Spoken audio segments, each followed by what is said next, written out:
मानव विकास एक लंबी और जटिल कहानी है।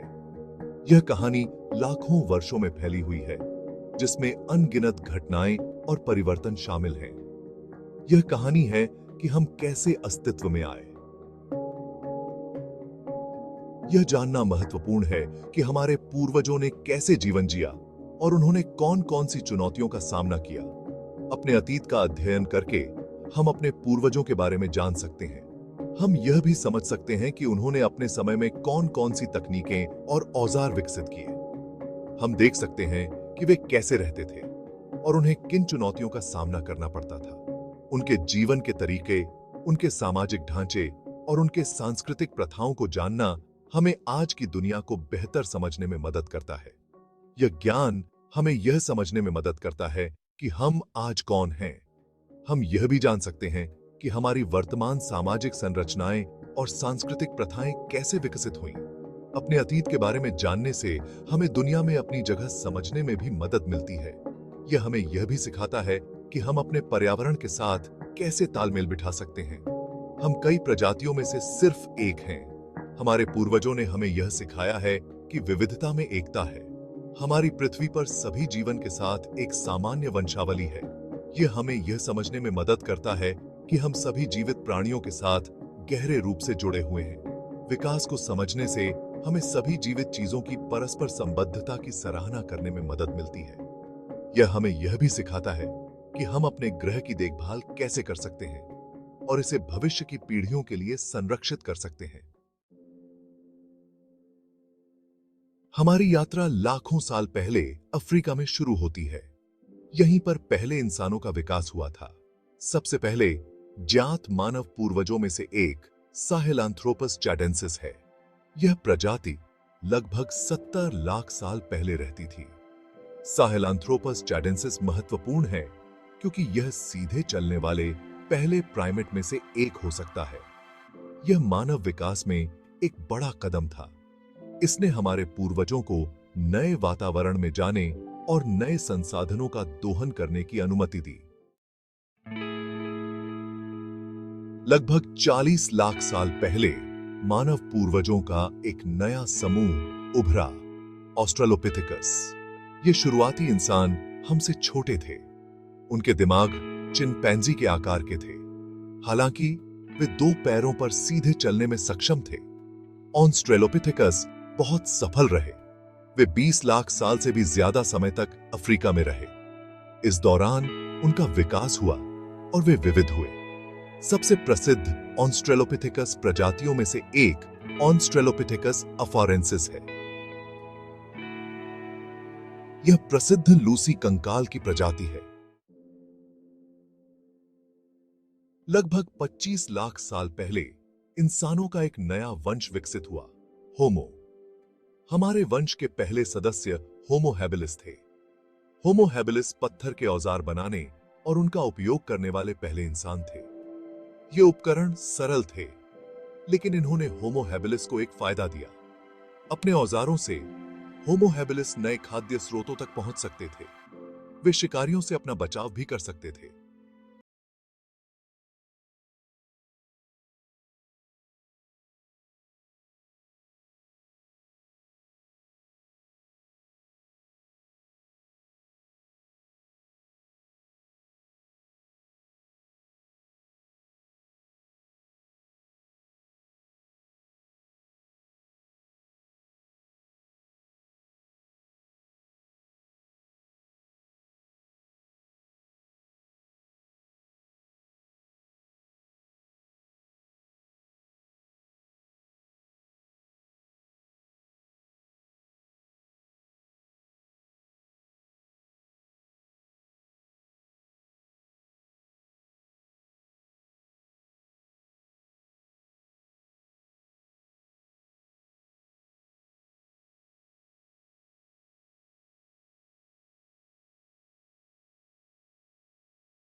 केवल अधिक स्वादिष्ट था, बल्कि यह अधिक पौष्टिक भी था।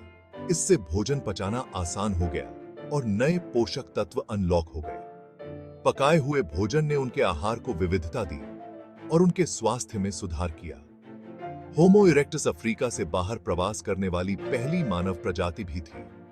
वे नए क्षेत्रों की खोज में निकले और उन्होंने विभिन्न महाद्वीपों पर अपने पैर जमाए।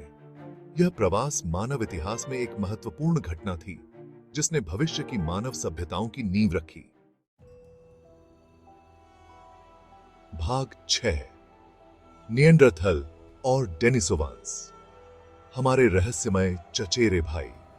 जैसे ही होमो इरेक्टस दुनिया भर में फैला, वे नई मानव प्रजातियों में विकसित हुए।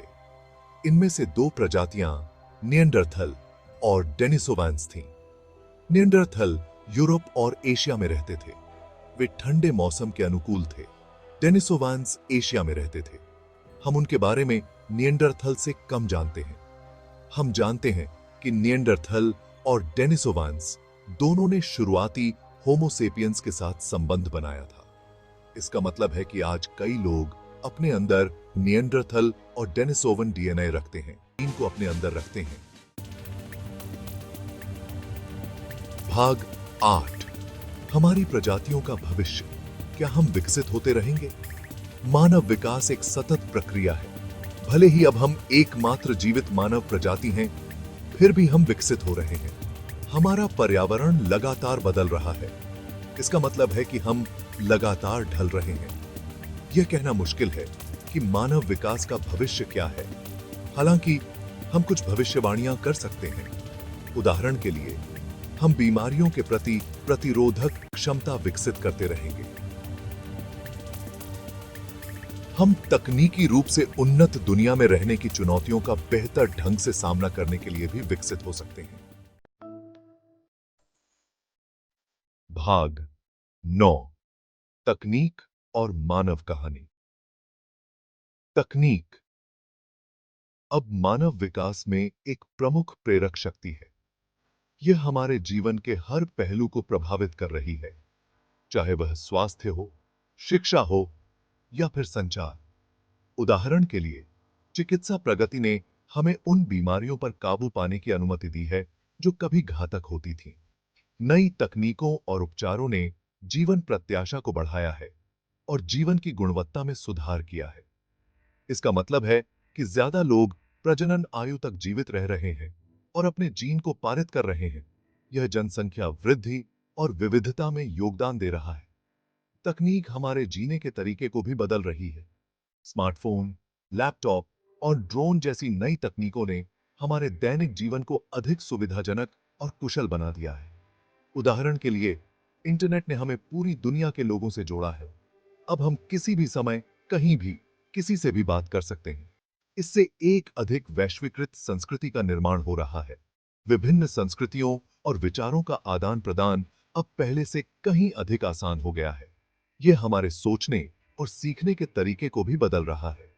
ऑनलाइन शिक्षा और डिजिटल उपकरणों ने शिक्षा को अधिक सुलभ और इंटरैक्टिव बना दिया है, जिससे सीखने की प्रक्रिया में क्रांति आ गई है।